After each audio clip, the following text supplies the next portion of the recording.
If I will see him, I would have told him. Wait, that's not right, is it? Should it be if I saw him, or maybe if I had seen him? If you've ever felt like using conditionals is an impossible puzzle, trust me, you're not alone. Alright, let's start with the foundation, the zero conditional. This is the easiest one. We use it for things that are always true. Scientific facts, general truths and habits. If the condition happens, the result is basically guaranteed. The formula couldn't be simpler. It's just if plus present simple followed by the present simple again. For example, if you heat water to 100 degrees Celsius, it boils. That's a fact. It always happens.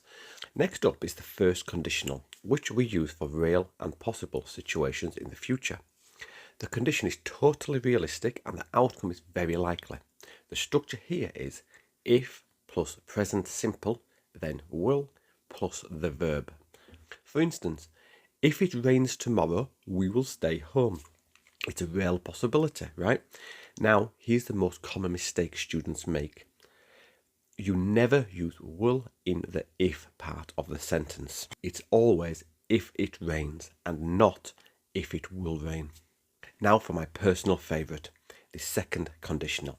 This is your daydreaming conditional, perfect for unlikely or hypothetical situations in the present or future. The structure is if plus past simple, then would plus the verb.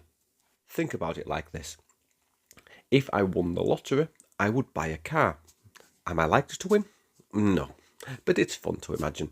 We also use this all the time to give advice. You've probably heard this one. If I were you, I would take the job. If these conditionals are finally starting to click, go ahead and hit that subscribe button so you don't miss what's next. Last but not least, let's tackle the third conditional. This one is all about looking back at the past with regret, talking about something that is now impossible to change. If plus past perfect, then would have plus the past participle.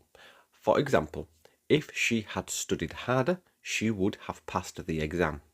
The reality is she didn't study, so she didn't pass.